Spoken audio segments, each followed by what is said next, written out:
It's been a hot minute since I last played Dying Light. I have over 100 hours logged, and to be honest, it's much better known for its fun gameplay than its story. The combat is solid and satisfying when you land the perfect hit and either slice or smash the zombie's head off. The traversal is engaging and fun as you skitter all over the dying city of Haran in the world's goriest game of the floor is lava. Being on the ground feels like painting a target on your back, the rooftops are your haven, and daylight even more so. Playing at night gives you a bonus XP, but also exposes you to the really dangerous infected, the volatiles, powerful nocturnal hunters who are faster and stronger than you for most of the game. If you play with invasions enabled, another player can invade your session at night as a unique super volatile called the Night Hunter, which I've never done because I want to run for my life in peace. The game introduces these infected variants piecemeal. At the start, the hordes are about what you expect, slow shuffling, some fresher than others, but as the plot progresses, you're exposed to Toad Boys, Bomb Boys, Green Boys, and others. Once introduced, they proliferate throughout the city, and the normal horde itself becomes increasingly rotted, damaged, and toxic. Another and much smaller sign of progression is your room in the main hub. Starting out as a sad, empty space with a mattress on the floor, it slowly fills up as you advance the main quest and complete side quests. I just love this kind of thing. The sound design is another point of strength, where the city feels desolate and decrepit much of the time, with a quiet, intimidating ambience, at least until you alert the freshly infected, the virals.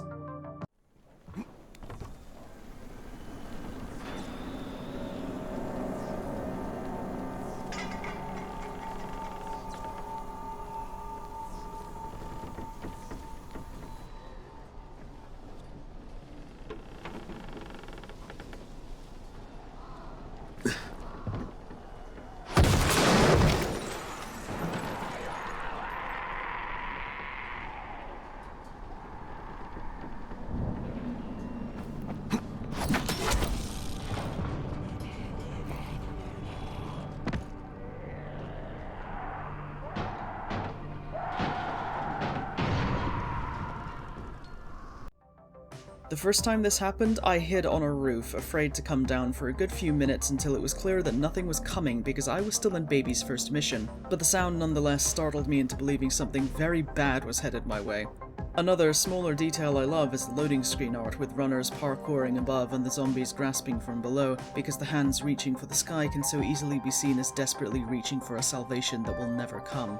Now, for a game that has such a cliché and straightforwardly predictable story, I enjoy it more than I sometimes feel like I should, but when you're jaded by stories that constantly shift and change what's going on in some tiring effort to be smarter than the audience, sometimes a story that has pretty much nothing up its sleeve is a breath of fresh air.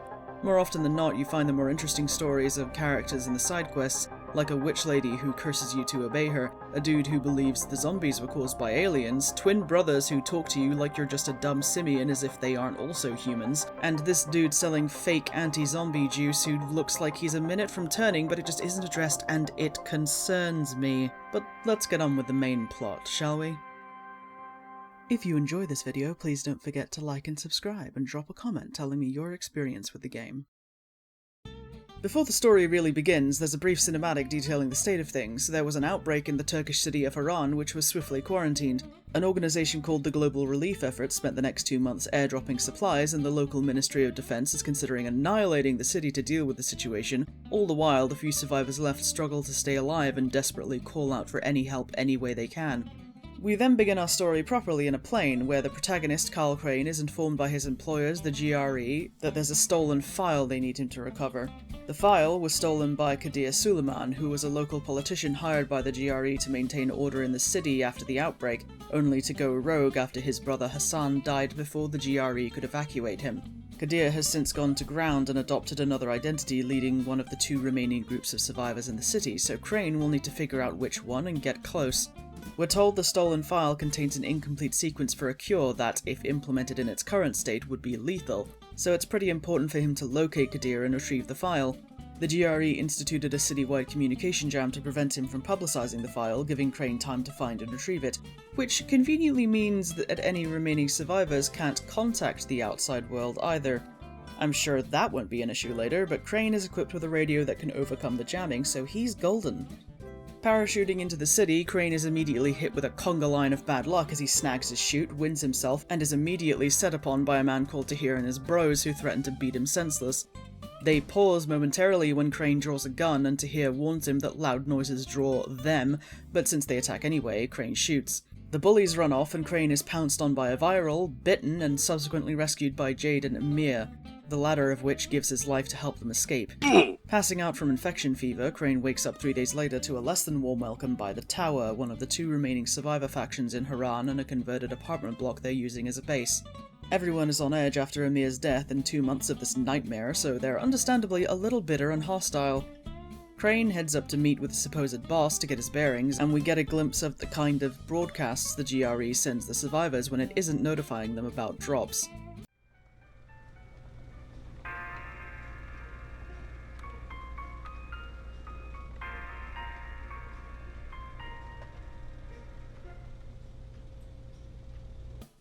Which is both delightful and horrifying, thank you. Talking to a young man called Rahim, who definitely isn't the grizzled, scarred-up Kadir Suleiman, Crane is roasted for being a lazy asshole for wanting his radio back when the Tower could have just let him die and not waste precious antizin on him, but okay. Rahim finally remarks he isn't the boss and that a man called Brecken is actually in charge. Following a comment about a man stuck on floor 13, Crane heads down to prove he isn't a leech and uses the gruesome privacy of the blood-slick floor to re-establish contact with the GRE. Once the trapped man is rescued, Crane returns to Rahim, who looks more favourably on him, and we're reintroduced to Jade, who berates Rahim for his foolhardy plan involving explosives and a volatile nest. The 2 bicker like siblings, as that's exactly what they are, with Jade exasperated by her younger brother trying to prove himself. Crane apologizes for Amir's death and thanks Jade for saving his life, and she remarks that he can repay her by keeping her dipshit brother from killing himself. Rahim gives Crane a room and a change of clothes and runs him through a tutorial section for the traversal mechanics where we're shown this game's version of jumping into piles of hay. Jumping on piles of trash bags, well known for containing only the best impact softening material. What are you, nuts? I'd kill myself! Don't be a wimp. Oh, come on, you can't be serious! Watch this.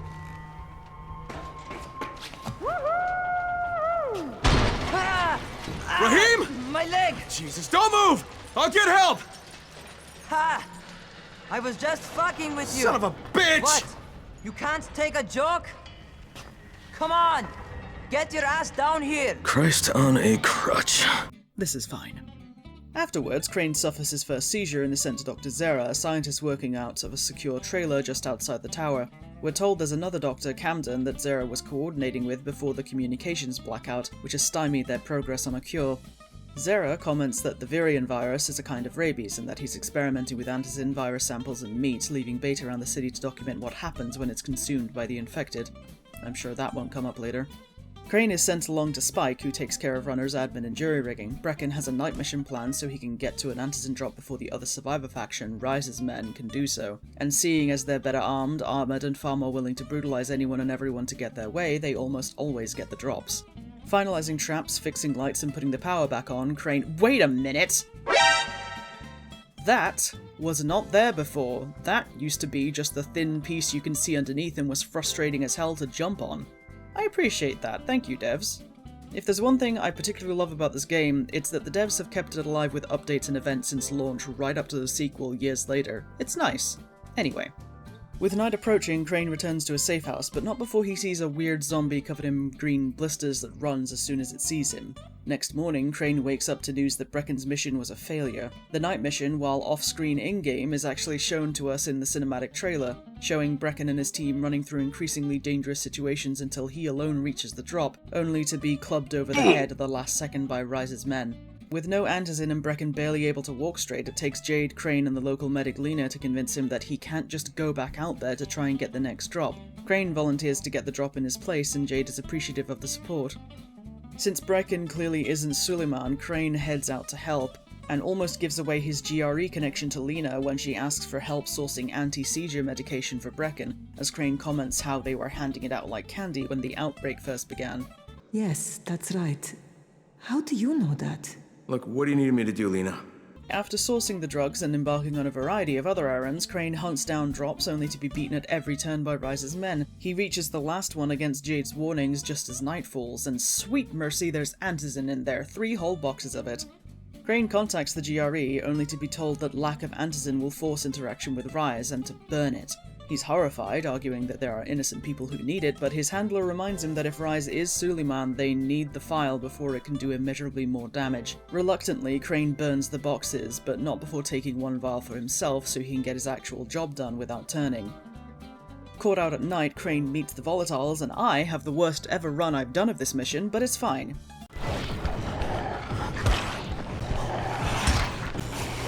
Why are you running?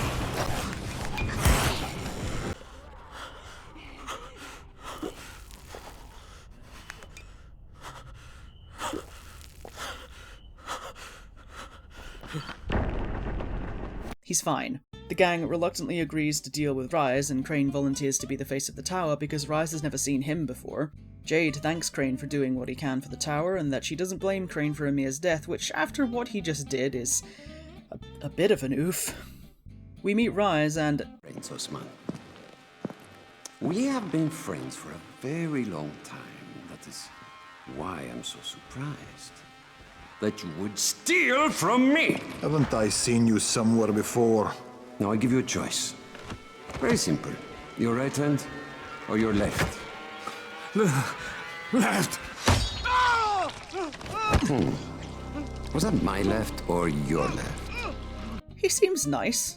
Tahir almost recognizes Crane and Rise is very nonchalant about the suffering and desperation of the city. He sends Crane to a man called Karim, who runs admin, and Crane is used to re-establish radio communication within the city limits. I subsequently kill Crane by accidentally dodging backwards off one of the radio towers because I am very good at this game.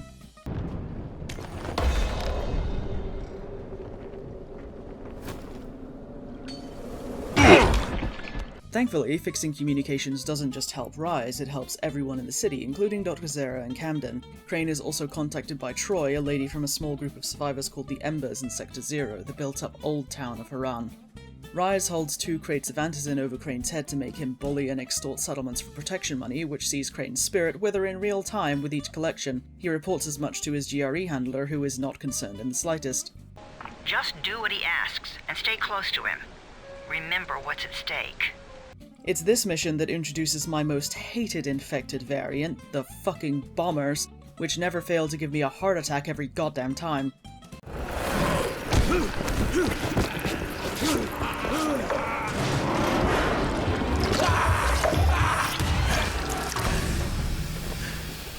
On his way back to Rise, Crane hears from Brecken that there's been an infected outbreak on one of the tower floors and they desperately need the antizin right now before it gets worse. So, naturally, Rise tells Crane to get bent out of some warped principle of masculinity and living by your own rules rather than following the rules of others like a dog. Rise gives him 5 vials and tells Crane that if he wants more, he'll bring them Jade. See, before the outbreak, Haran was just about to host an international sporting event, which is why there are a bunch of people with different accents present. Jade herself is a kickboxing champion known as the Scorpion, and Rise wants her for a gladiator pit to see how long it will take her to break. This game has not a single thread of subtlety in its DNA, and you know what? I'm okay with that. Suitably horrified, Crane contacts his handler, who doesn't even blink at the thought of handing a woman over to a warlord who wants to break her, if it means getting that file. He wanted me to kidnap Jade Aldemir and dump her with him so he can make her fight in his pit. Yes, and? Was that it? Crane flips out and returns to the tower, handing the vials to Jade, who explains what happened with the outbreak. It could have been contained to one apartment, but Brecken wanted to save as many people as he could, and it got bad enough that Jade had to make the call to seal off the floor. Speaking with Brecken, the emotional and psychological toll of the situation is front and center.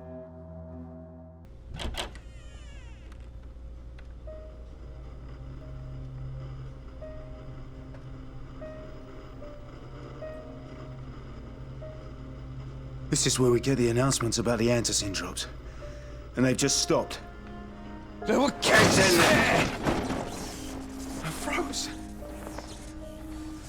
Lena had to step up. Maybe she should be in charge. What the fuck, Crane?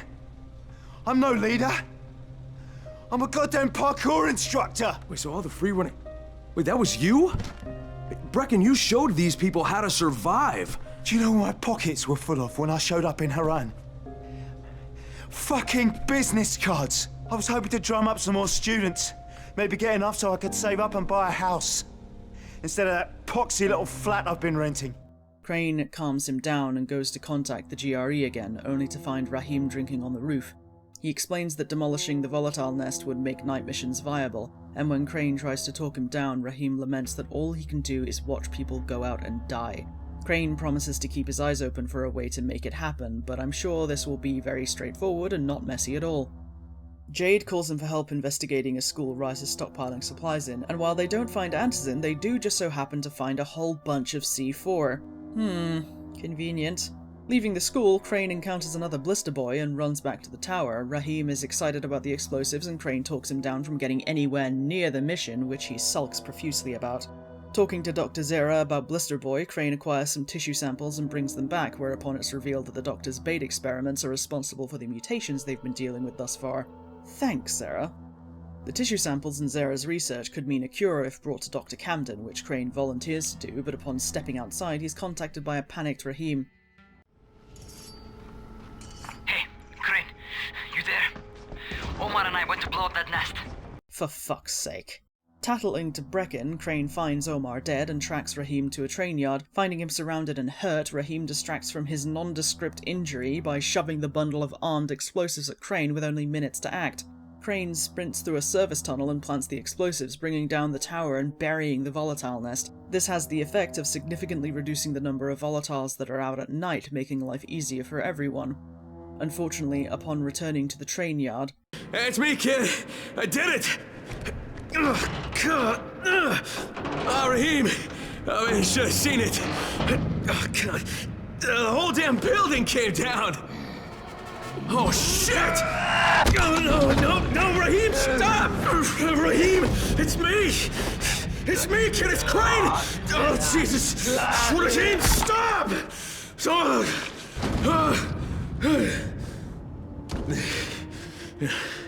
That's a fucking bite wound. You goddamn stupid fucking kid! This is fine. At the tower, Crane talks to Brecken in private about Rahim's death, only for Jade to overhear them. Before Crane can talk to her, however, Dr. Zera is kidnapped by Rise, prompting Crane to track him down to Rise's compound. He contacts the GRE and argues against firebombing the city, managing to buy another 48 hours. Finding Zera in the basement, Crane is taken captive himself and forced to fight in Rise's pit with all his equipment taken away. After surviving a discount tank, Rise flexes on Crane as a fellow hire of the GRE by using his radio to casually have that super dangerous file publicized, shocking Crane. At his outrage, however, Rise reveals that the GRE plan to weaponize the virus, not cure it. You don't know what was on that file, do you, Crane? You only prove my point for me. The GRE plans to weaponize the virus, not cure it. It turns out the shady organization that doesn't blink at burning life-saving medicine or performing a spot of human trafficking to get what they want is bad, actually. I think the world getting blue-washed as if looked at through an icy clinical lens every time Crane called them might have been a visual cue, guys. Just as it looks like Rise is ready to execute him and Crane is suffering the onset of symptoms again, Crane snatches a machete and cuts Rise's hands off. Unfortunately, it's too late to save Zera from a knife to the chest. We then get this absolutely flawless moment of melodrama. Crane!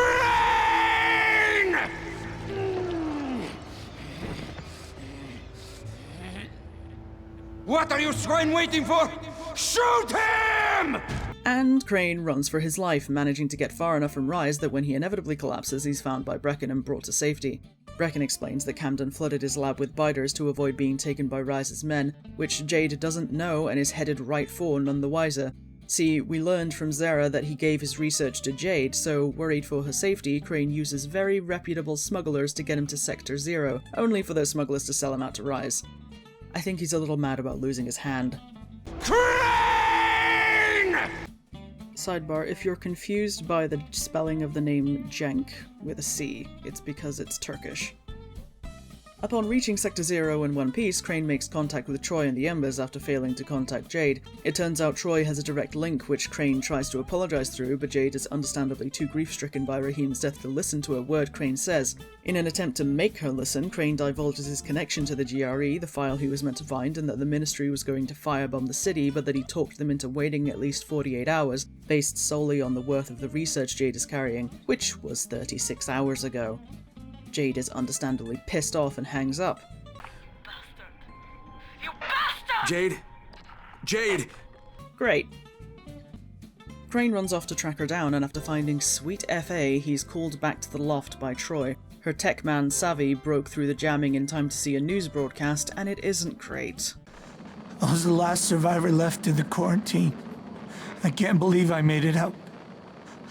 I can't believe I'm still alive. We mourn all those who didn't survive, but as the President said in the speech here earlier today, life is for the living. Not willing to get blown up lying down, Savvy and Troy send Crane on an arse-tightening mission to an apartment block to set off a controlled explosion and create a pattern that cannot be mistaken as anything other than human intent. I spend most of this tense exploration to find the right apartment smeared in zombie guts to pass by unnoticed, but it's this mission that introduces the second worst variant, the crying child.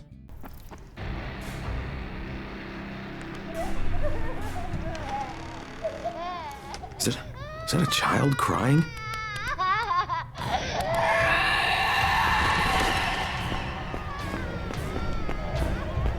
Look, game, I already hate the sound of screaming kids, why must you do this to me? Accomplishing his mission, Crane heads outside and sets off the explosion, causing a fire in the shape of a sad face on the apartment. There's momentary relief that the outside world will realize there are still survivors in Haran, but...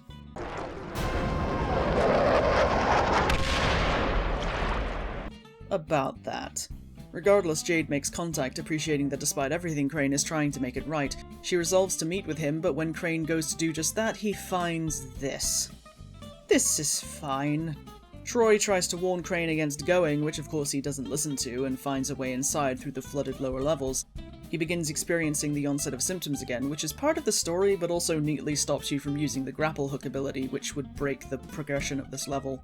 Soldiering through his rapidly worsening seizures and flagging endurance, Crane fights his way through an obscene amount of bullshit to reach Rise, Tahir, and Jade, who looks considerably worse for wear. Jade tries to brush off Crane's concern, but Rise immediately reveals that she was bitten hours ago and is as close to turning as he is. Rise throws an injector with a single vial of antizin loaded, remarking Crane once again has a choice to make for himself. He immediately tries to give Jade the dose, but Jade refuses and makes him promise to be the one to take her out just as stage 3 of infection hits Crane hard and he begins to hallucinate a fractured dreamscape of everything he's seen and experienced since landing in Haran. Navigating the sun-streaked desolation of horrible memories, Crane hears Jade speaking to him, telling him that it was time for Amir, it was time for Rahim, and it will be time for her soon, and that all they can do until their time is make it count. I was born premature. The doctors didn't think I was going to live, but I fought.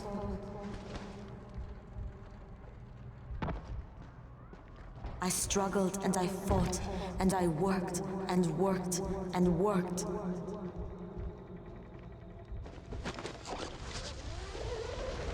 I became a champion. I became the Scorpion. I left my mark on the world. Finally reaching the end of the hallucination, he enters a hallway where a rabid Jade jumps on him, only to inject him with the dose. The hallucination gives way to Crane choking Jade, and he immediately lets go, horrified. Rise berates Crane for letting his choices be made for him and sends men down to kill them both, only for Jade to take them out in one final burst of skill and lucidity, and then...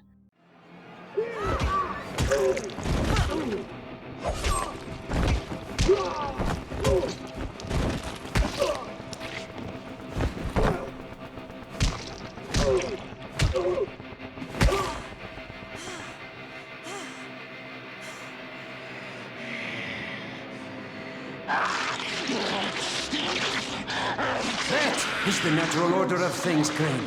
Kill or be killed. Eat or be eaten.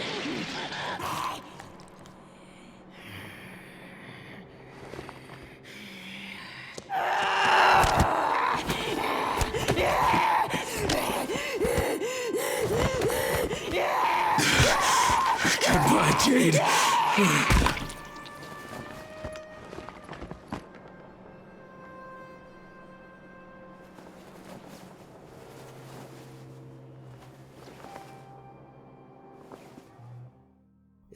Is it raining in here? Who the fuck is cutting onions in my office? Fuck you.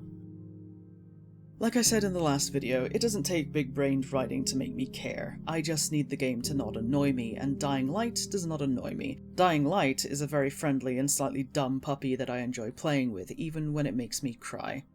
Rise angrily sends Tahir down to kill Crane, but that fails, and Crane finds that while the tissue samples are still in Jade's pack, Rise took the research files. Tahir refuses to give up where Rise is, and Crane takes some bitter pleasure in the wounds he's given Tahir, leading to this exchange. So, then kill me. No, I shouldn't. I should just leave you here to suffer. That's what you deserve. Yes? Then why don't you? Because you're not the kind of loose end you leave untied. The Crane who arrived in Haran might have hesitated and thought to leave Tahir there, but not now. Not after all the trouble Rise and his men have caused, and not after Jade's death. Crane leaves and reports to Troy what had just happened. He meets up with her to retrieve an amplifier that will boost their communication ability enough to break through the GRE enforced blockage and tell the world that there are still survivors in Haran. He navigates through the sewers out to a giant radio tower in a hell of a rainstorm, performing his best impersonation of an Ass Creed protagonist, and...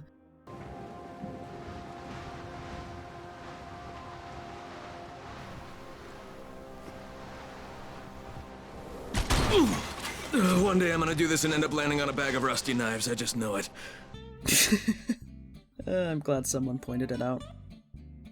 I would say Crane fights through an obscene amount of bullshit again, but I once more used zombie guts to pass through unbothered, though I did have a brief panic attack when I nearly walked face first into a bomber. Crane attaches the amp and gets a message out just in time to avoid the bombing run. This forces his handler to talk to him again, suddenly a lot more acquiescent now that the GRE is exposed and needs some good PR. Crane sees right through it and tells his handler that if they want the research, they'll just have to be patient and wait for his signal. He makes it through the infected labs to Dr. Camden, delivering the tissue samples. Through talking with Crane, Camden reveals that Amir, the guy who died rescuing Crane, was also a GRE operative, but stayed to help the people still trapped in Iran after getting Camden and Zara to safety during the initial outbreak. Leaving the lab, Crane tries to contact the GRE, but his call is intercepted by Rise, who ropes him into a final conflict. If he doesn't, Rise will leave Haran thanks to the GRE, who know he has Zara's research and are willing to deal with him if it gets them what they want. Naturally, Crane goes to confront Rise at his unfinished tower, and as Rise starts to taunt him, Crane displays how utterly out of patience he is. I knew you could not resist, Crane. Oh, would you just shut up? You're the last thing I want to hear. In order to reach Rise, however, Crane has to run a gauntlet of infected, the worst part of which is through a volatile nest, racing down the tunnel as volatiles scramble out of their holes and give chase in an ass-tightening sprint that had my heart in my throat the first time I did it. Of course, it was still intimidating a second time around, as you can see me accidentally jump to my death when a volatile startles me. Regardless, Crane eventually reaches Rise at the very top, and I fail at QTEs a couple of times before Crane finally stabs this walking vial of weaponized testosterone in the gut. As the GRE helicopter circles, it almost looks like Crane has won, only for Rise to dramatically scream his name again and tackle them both onto a hanging container. Rise gloats about winning, and Crane pretends to surrender, only to rip the knife out of his shoulder and stab Rise in the throat. Fatality. Crawling to safety with the research files, Crane's handler calls and demands that he leave with them, but Crane refuses on the grounds that keeping the research in the city means the GRE can't afford to let it be bombed into ash. As the GRE retreats, Camden calls to tell Crane that the lab results are promising and that if he has Zara's data, a cure is very much in reach. Which, considering the fact that Dying Light 2 exists, let's get back to you on that. Is it predictable? Yes. Do I still enjoy it? Also yes.